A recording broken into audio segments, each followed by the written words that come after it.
Well, a lot's been made about the Chicago Bears cap situation. They're not completely broke. They have flexibility.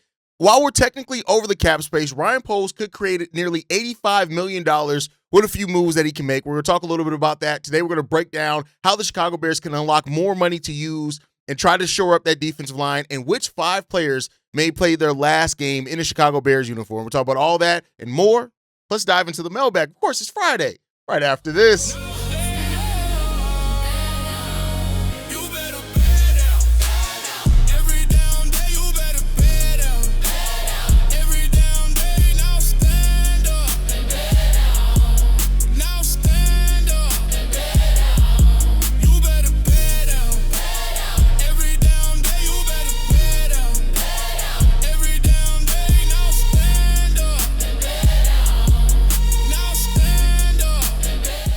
What's going on, Bears fans? Welcome to another episode of Chicago Bears Central, your number one spot for everything Chicago Bears related. I'm the host there, Haize, but more importantly, you guys can follow the channel at Chi Bears Central on every social media platform we happen to be on. With that said, let's go ahead and get into this content for today. Y'all been watching Chicago Bears Central for a while. You already know the Chicago Bears are $5.3 million over the projected salary cap, which is expected to be between $301 million to $305 million per over the cap. And when you look at the data for the Chicago Bears right now, that doesn't leave much flexibility at all. We've talked about it. That 5.3, that's not considering and taking into account the players that they have to draft.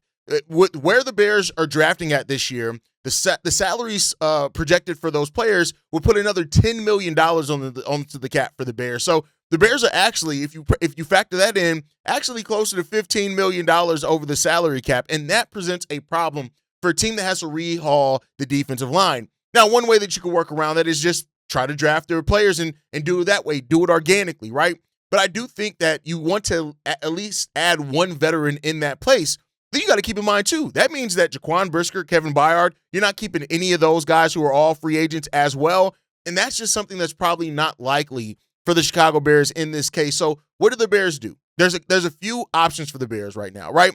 The most simplest thing, rather than cutting players, is that you can restructure players' contracts and convert some of their payments into a prorated signing bonus and spread that out over the remaining years of the contract. That means you do not have to cut anyone. That means like players like a DJ Moore, even a Tremaine Edmonds, rather than having to cut those players, you can do something else with that. Now, when you look at that, the Bears have big cap hits going into 2026. DJ Moore at $28.5 million, Montez Sweat at $25.8 million, Jalen Johnson at $24.5 million, Joe Thuney at $21.5 million, and Dayo Odeyingbo, who next year is coming in at a whopping $20 million, $20.5 million as well. Why the hell is Dayo Odeyingbo making almost as much as Joe Thuney, considering Joe Thuney's once stupid, right? And I get it. You had to pay him. He wasn't your guy. But anyway, with that, Jonan Jackson also making $19.5, Grady Jarrett making $18.9, and Tremaine Edmonds making $17.4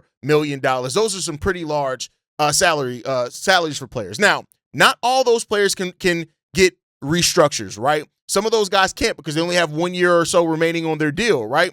And so some of those guys are eligible to be cut. But when you look at the players that are on that list that do have salaries that go out across multiple years, you can prorate some of their salary and then do that as a signing bonus over that and free yourself up some money. The players would be likely to do that because they're open to do that because they don't miss any money. They're not missing any money by getting that done, and it actually helps them get to a place to where they can actually, the team can compete, which is something that I hope everyone wants to do. So when you look at it, for example, a player like, if we want to look at DJ Moore, for example, right? You want to look at DJ Moore's contract because DJ Moore does have another year left on his contract. After that, you can convert somebody. He has 3 years on his contract after this upcoming season. You can prorate some of that and convert that to signing bonus to go over the remaining 3 years of that contract. Try to save the Chicago Bears some money in that case. We can help the Bears out a little bit. That way, you're not losing a weapon in your wide receiver core, but you also are gaining some space, and that's going to be key thing for the Bears here, right?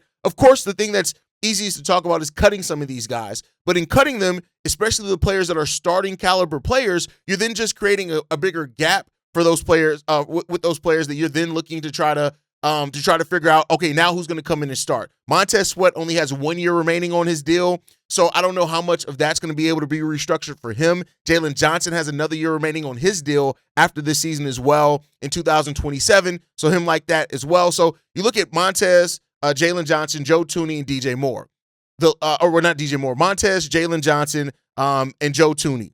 Those guys all have, only 1 year remaining on their contract after this season. Now, that doesn't mean that you can't push that down the barrel. You can still convert some of that to a signing bonus. It just means you're literally only kicking the can down the road 1 year to be able to just sign some players this year. So there's still that option there that the Chicago Bears can do. Jonah Jackson, as well as another guy who only has 1 year on his contract after the season, as well as Dayo Odeyingbo. Tremaine Edmonds has no years left on his contract. So what the Bears could technically do is not only restructure Tremaine Edmonds' contract, but also add a year or two on that deal, which is a risk considering that heading into last season, a lot of people were kind of expecting Tremaine Edmonds to be one of the guys that could be cut by the Chicago Bears team. So you're looking at that part of it too. Maybe with Tremaine Edmonds, maybe you want to add a year or two on that deal, maybe make the last year to where, you have some flexibility there. You have a mutual opt-out to where you're only adding really one more solid year on that. And considering the year he's had under Dennis Allen, maybe you want to do that anyway, rather than him hitting the open market.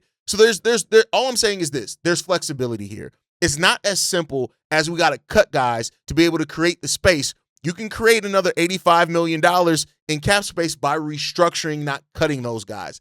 And that's the part. If Ryan Poles is really going to get in his bag this offseason, that's something I would love to see Ryan Poles do, because, again, we have a voicemail on Darius. I'll get a little bit more into that when we get into that voicemail, but I think that's going to be key for this Bears team here, is finding ways to keep your starters here. Again, add to the talent pool. Don't create more questions, and that's what you're going to have to do as well. And I think that's going to be a big thing for the Chicago Bears team. Let's see if they can do it. I hope that they can, but we'll see. Again, Ryan Poles, I've said it a lot over the last week. Ryan Poles is going to have to do a really big job as far as cooking this offseason if you want to keep flexibility, long-term flexibility, while also still being looking at being able to add something to this team. And so when you look at it, I would say this. Defensive line is definitely something that we have to add. You want to probably re-sign Kevin Byard or Jaquan Brisker, or maybe both of those guys when you come down to that as well. But you need to figure out a way to at least get an edge in here. I would be fine with drafting. There's some really good defensive tackles in this draft. So I'd be fine with drafting your interior defensive line. But I think for an edge, I really want to see, personally, a veteran edge on the opposite side of Montez Sweat, because I think that's going to do wonders for this team. So we'll see what we're going to have here. We'll see. Again, there's a lot of different avenues that this can go, but do not be surprised if once the calendar flips and we can start seeing some of these moves. I believe, March 11th, if I'm not mistaken? That date could be a little bit off, but it's not that far away. And once we get there, do not be surprised if you see a lot of breaking news episodes from us talking about restructuring of contracts, and then what does that mean for the Bears and their salary situation. Then we can go out there and try to get an edge in here to help this defense get to the place that it needs to be. But let me know what you guys think on all of that down below. With that said, I want to talk about the flip side of this. What are some players that could have played their last year for the Chicago Bears, in a Bears uniform, I should say? And there are some big candidates in that. I think number one, Nahshon Wright. We've talked about Nahshon Wright. I just think even with the restructuring or the creative cap space, however you decide to do that, I just think at this point, Nahshon Wright, if he is going to warrant that reported $16 million over 3 or 4 years that is reported that he can get, I just think that's too rich for the Chicago Bears blood. He hasn't been here long enough to probably give the Bears a hometown discount. We also have Zay Frazier and guys like that are ready to step in. So I would like to think that Nahshon Wright is probably on his way out, and I wish him very well, right? Outside of that, the next player, Jaquan Brisker, it's going to be interesting. We talked about the options for Jaquan Brisker yesterday, right? You can franchise tag him, which gets you time to work on a more long-term deal, but the franchise tag for him is going to be $21 million around that area. You can tag and trade him. If you can't work out a long-term deal, trade him to another team, let them do the thing. Or what we're talking about here, Jaquan Brisker may have played his last year in a Bears uniform, and it was a good season. His first season playing all 17 games, he had 93 tackles. Jaquan Brisker played really well. He's a leader on that team. He's a culture guy as well. He's been here through the Eberflus to now seeing this version of the team. And there's something to be said about keeping guys that you've been able to build and develop on your squad that I love there. And I like Jaquan Brisker as a player. I really do. I'm not going to lie to you. I really do like Jaquan Brisker. But with Ryan Poles kind of already showing his hand and wanting to re-sign Pro Bowler Kevin Byard, it seems like we'll see what happens with Brisker. Now, if he's willing to work out a team-friendly deal for the Bears, especially considering his injury history, then maybe that's worthy of happening. And maybe it's instead of a full 4-year deal or something like that, maybe he signs for 2 years, stays healthy, and then you can decide to restructure the contract and extend it after that point in time. So that gives you an option. Another guy that we signed midway through the season last year was C.J. Garner-Johnson. Now, this was a veteran pickup from him. He had a really nice season here for the Bears. There were some problems with him in coverage. That's why I'm excited to see a guy like Zay Frazier get an opportunity instead of C.J. Garner-Johnson. But it just doesn't seem like C.J. Garner-Johnson is going to come back unless he's willing to take a team-friendly deal to stay playing under Dennis Allen, who's played under before he came here with the Chicago Bears. So there's something that could be there, right? But with that said, with Kyler Gordon not yet playing an entire NFL season himself, maybe you do want to keep a guy there that has some of that same versatility. Not as good, but has some of that same versatility in your scheme and in your system. Next up, Big Billings. Billings is gone. I just don't see any way where Andrew Billings is gone. Comes back here. Yeah, a couple of years ago, he was the run stopper for this Bears team. But it's funny how that changed once the standard of the team changed overall. He declined as a run defender, even as being the defensive tackle 3 last year. And I just think with the draft and how we talked about the talent of the defensive tackle position, I just don't think that it makes sense to bring Andrew Billings back personally. Next up, Braxton Jones. The only thing that I think could get Braxton to return here is the fact that Ozzie Trapillo is going to miss a nice chunk of next year. And so you can bring back Theo Benedict and you can bring back Braxton Jones and not have to worry about somebody needing to learn your system. You know exactly how he plays off those players. You know those type of things.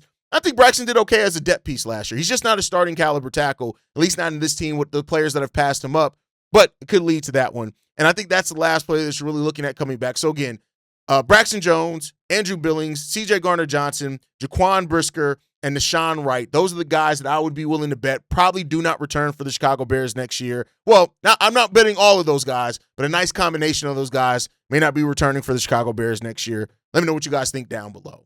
With that said, we got 3 voicemails we're going to get into today. This first one that we're going to get into, this one is from Ant. Yo, what up, fellas? It's Ant, the Army vet. Calling in on a few things today. First and foremost, because we always built on respect on this channel. I appreciate you guys for having a platform for us to be respectful. But respect to Vayler Jones and the Seahawks. You know what I'm saying? Super Bowl champs. They got it done. That's all I'm saying on that one. Crazy Vayler Jones got a Super Bowl ring. But now it's time to get started. Now the work it needs to be done, because I'm telling you right now, Ryan Poles, go ahead and hire your assistant to keep you in check, bro, because if anybody got anything from that Super Bowl last night, it's the fact that we need a defensive line. The Seahawks defensive line beat the New England Patriots. Kenneth Walker did his thing, but the game was won at the line. That pass rush absolutely won that game yesterday. There's no questions about it. If it was me, in my opinion, the defensive line was the MVP of the Super Bowl. They all should have got that, and they all should have shared that trophy. So that should tell Ryan Poles the biggest thing he needs this offseason is to fix that pass rush. Because I'm telling you right now, if we would have played the Seahawks in the playoffs, I have a feeling that we probably would have won that game. It would have been a close one, just like it was with the Rams. But if we have a defensive line like the one that the Seahawks got, oh my God. That defensive line won that Super Bowl. So it's time. We always, for the last 4 years, or since Ryan Poles been GM or whatever, he's won the offseason. Well, this time you need to do it again. Last year I was cool being the offseason champs because we got wins out of it. Now it's time to be the offseason champs so we can get playoff wins out of it. It's time. That defensive line be able to stay, and we need a defensive line. I ain't saying we got to have an exact one, but, man, if we have a defensive line like the one we got, I don't care who in the back, who is the defensive back. I'm just being real. Because I get it, you know what I'm saying, they shine, get burnt a lot or whatever the case, but if we have a dominant pass rush that's getting to the quarterback like that, all the DBs got to do is be opportunistic. Because if they opportunistic with that pass rush, we're going to get a lot of turnovers, a lot of takeaways, a lot of sacks. Hey, Ryan Poles, time to get on your P's and Q's. Season started today. Off season, the new season, it started today. Go get that pass rush fixed. Let me know what you guys think. As always, Chi-Town up, bear down. Y'all have a good one. Poles definitely needs to win the offseason. And by win the offseason, I don't mean he needs to make more moves than some of his peers around him, because the Bears have proven more, right? Like we got we won a playoff game. So you don't have as much to do, but by win the offseason, I mean find answers to questions. Shore up some of the how many of our weaknesses can you turn into strengths? If you can flip that defensive line, that is a win for Ryan Poles. If you can turn this defensive line from what it was last year to being a better defensive line, more consistent pass rush and run defense line, then you've done a big part of your job there in being able to do that. So that's what I want to see from Ryan Poles this year. Definitely have another big offseason. It doesn't have to be as big as last one, but just have a smart, consistent offseason where you start turning some of these problems that we see with this team into things that could be perceived as strengths, or at least not as big of weaknesses. And that's what you need to do. Linebackers need to be addressed because of injury. Defensive line needs to be addressed for absolute sure. And I also think you still need to draft at least one offensive lineman because, yeah, you brought in some veteran offensive linemen. So you need to go out there and I think still draft those guys so they can develop and you can have the next crop of offensive linemen to take over for the guys that we have here as they start tapering off at some point in their career. That's just my personal opinion. So completely agree with you there, Ant. Let's get into this next voicemail. This one's from Darius. What's happening, guys? Darius in Dallas, man. I just wanted to call in and give some quick thoughts on this salary cap situation, man. And I'm not a nerd like Haize, you know what I mean? They had me in retarded math when I was in high school, so I think my math is right on this. I'm sure Haize will correct me if it's not, but it looks like between Montez Sweat, DeAndre Swift, DJ Moore, what's his name, Cole Kmet, Tremaine Edmonds, if we were to get rid of those guys' contracts, I believe it would save us somewhere around $80 million a year, $86 million, something like that. And I mentioned those guys not because they're terrible, and I just, I understand you probably lose some, probably keep some, but just giving a general idea, that's how much money that we have the potential to free up. And that is enough to, not put us at maybe at the top of the league in salary cap space, but it gives us some wiggle room to where we can do something. And all I ask is that with those players that I mentioned, are any of them so good? I mean, so good that we just can't find their talent nowhere else, not in free agency, not in the draft, nothing. That's all I'm asking. I'm not saying that, just start chopping heads, but I'm just saying we got replaceable level guys that we can find some wiggle room with, because we got a lot of work to do, man, with the draft and free agency and getting this defense together. So, you're going to have to, not have your cake and eat it too with a couple guys, So I just think that when you look at it from that perspective, we have the ability to kind of get to a point where we can say we at least have enough to sign the rookies, go get an impact player or two for the defense, and then run it back, and then, develop some newer guys with the rookies and all that type of stuff to replace what Cole Kmet used to do, replace what DJ Moore used to do. Maybe not as high as a level as they used to, but somewhere in the ballpark. I think we could do that and get it moving. Last thing is, I got a quick question I want you to clear up about something that Ben Johnson said. Cause he mentioned, okay, no, we're starting all over in year two. So what does that mean? Does that mean he ditching the old system and Caleb's got to learn a brand new one altogether, or are we building off of what he did last year? Cause you can take that two different ways, and you know how our fan base is. So yeah, man, just so my mind doesn't run amok too much on that. Just clear that up for me if you don't mind. All right, Texas up, bear down. Here's the thing, Darius. You talked about cutting those guys, and like I said in the opening, in cutting those guys, all you're doing though is creating another gap, right? And so, yeah, I get it. You say, well, you can go out there and find some guys that we can sign that can replace them. But yeah, if you sign guys that even start a level, they're probably still going to be making some damn good money. So I think the restructuring of the contracts is the thing that you more likely want to see, because I think that's the best of both worlds. If you get guys that you can restructure, you can turn some of their salary into bonuses that you can spread out over time, then that keeps some of your starters there. It gets you the cap space to go out there and fix the defensive line. It's kind of the best of both worlds. And like I said, the players really don't lose anything in that case. Now, in the case of maybe a Tremaine Edmonds, that means you have to add a year on his deal, something like that, so you can get a little bit of that space. But how he played under Dennis Allen last year in coverage I wouldn't mind that. And, I know people say, well, after you return to injury, he wasn't the same, but I think we could say that about every one of our players that went down with injury last year. They were not the same after they returned from injury. That's just kind of part of the course, and it comes with the territory. So that's what I would like to see. And so that way you don't fit it tightly. And then, like at that point, you're just going to probably see major restructurings every offseason. And, but if you get that defensive line shored up, I think that's worth it, in my opinion. All right, let's get into this next voicemail. This one's from T.Y. Yo, CBC, it's your boy T.Y. from the South Side. Man, the season's over with.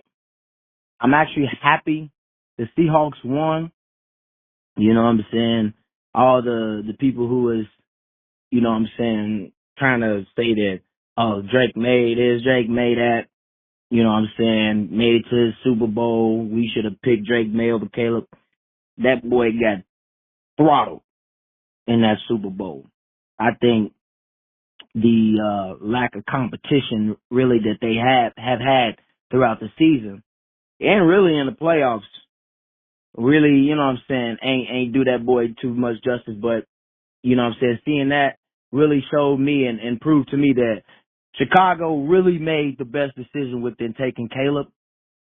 You know, it feels good to say and to know that we have, you know what I'm saying, the quarterback of the now and future. You know what I'm saying? Can't wait to see Caleb, you know what I'm saying, grow after this year.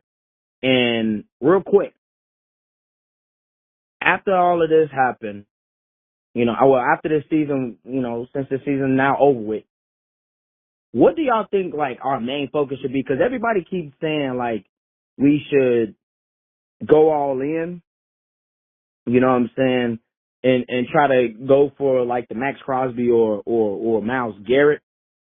Me personally, though those names are good, I feel like we could actually develop within a draft, but I know other people would say, like, you know, sometimes, you know what I'm saying, the people in the draft might not always pan out to what we all think. Going after a guy that's already, you know what I'm saying, established in the league would be something where we should be thinking about. Although, I mean, even though, like, now that we got the quarterback, I don't know. I still feel like, you know what I'm saying, we still can develop everybody and, you know what I'm saying, get this team to where almost like how Kansas City got it. Like I said, we most definitely do got to do better within the draft, and hopefully we can restructure a lot of these contracts because, man, that Dio Dangbo one is the head scratcher. But with all that being said, you already know what it is. Chicago up, bear down, and let's get this shit. FGB. All right, go. Develop through the draft or sign a vet. And that's the age-old question, right? Because, of course, it's more cost-controlled when you are able to do it through the draft. But I do think if the Bears are looking at this as we got our opportunity now, we can make a serious move up the NFC and maybe even win the NFC and go to the Super Bowl. I think you want to take a shot at a veteran edge if you can. And then, you know, supplement that with rookies on the other places. Look, one key veteran acquisition on that defensive line, I think can totally flip that whole defensive line and put us in a position where we need to be. And then you supplement. Do both, right? Like, don't spend and, like, don't trade all your draft capital to where it's just all your money is all up front. But at the same time, if you have an opportunity to go after Trey Hendrickson, who's a free agent, do that. You then maintain your draft capital. If you do want to make a trade for Max Crosby, who absolutely does change the dynamic of your defense, you do that as well. So we'll see what Ryan Poles decides to do with it. I'm excited for it either way. We just got to see how we're going to come out on the other side of it. But that's it for today. That's my time for today, guys. I want to thank you guys for tuning in to another episode. The offseason is about to be, it needs to be about precision, I should say, this year. Ryan Poles doesn't need to necessarily win the headlines, but he does need to turn weaknesses into strengths for this team. You can create $85 million in flexibility, 5 key roster decisions that you have to make on top of some other ones. You need to add some juice up there in that trenches on the defensive side of the ball. The Bears are close. I really feel that way. And we need the right moves and strategic moves to get us over the top. Let me know what you guys think on all of that down below. Drop your thoughts down in the comments. You can follow us like the video, subscribe to the channel. You can follow us at Shy Bear Central on every social media platform. You can send us any feedback, questions, comments, concerns. ChicagoBearsCentral@gmail.com. And lastly, if you want to leave a text message and our voicemail for the mailbag, the number to do so, 773-242-9336. We're the number one spot for everything Chicago Bears related, and that's thanks to you, lovely and beautiful people. And like I like to end every episode on, Chi-Town up, Bear down. Love you guys. Peace, y'all. This has been a presentation of the Break Media.